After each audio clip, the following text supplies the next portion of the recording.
What up, it's your Timmy here. With Spider-Man No Way Home coming out this week, I am of course doing my reviews for the past Spider-Man movies. So here is my review for Spider-Man 3.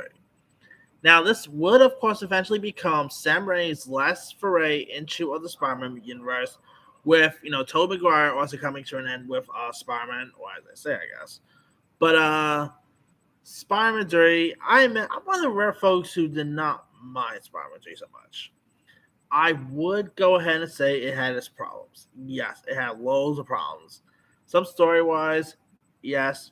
The Venom character played by Topher Grace, and I love Topher Grace on that 70s show, but him as a Venom was not so good. I'm so glad they followed this Venom off with the Tom Hardy Venom, because that Venom is much better.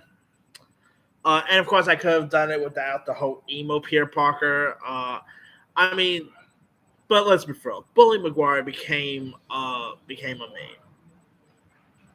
So if it wasn't for Spider-Man 3, we wouldn't have Bully Maguire to make fun of. Okay, and great line.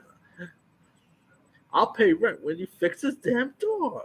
That became such a meme line. I mean, how cool would it be to see the landlord from Spider-Man in No Way Home? That would be cool to see.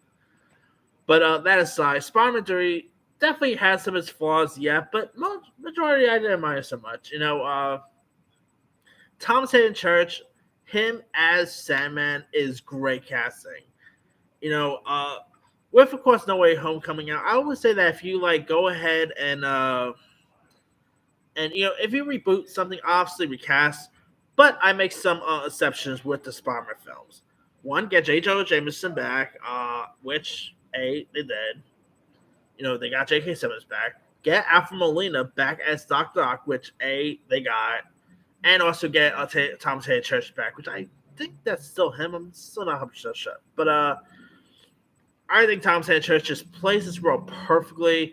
And great twist that turns out that Thomas Hayden Church's Foot Marker character is the one who actually shot Uncle Ben. I remember seeing that because I was like, because I was always because I literally always thought that was the guy that Spider-Man ended up taking down, that was the real culprit, but that was not the real culprit. I was like, man, did he just take down someone for no reason now?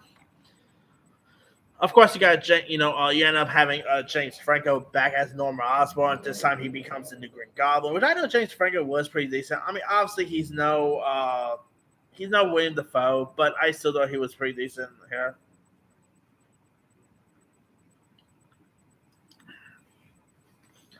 Chris, yeah, Kristen Dunst was great. Once again as Mary Jane. You end up having Bryce Dallas Howard as Gwen Stacy, James Cromwell as George Captain Stacy.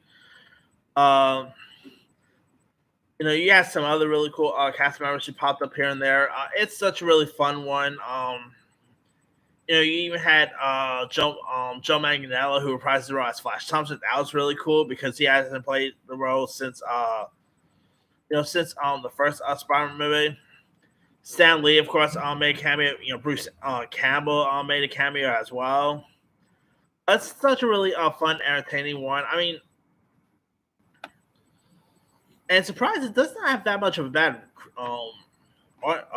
critic rating. It has like it's 63%. So not. So I guess I'm not the only one who enjoyed it.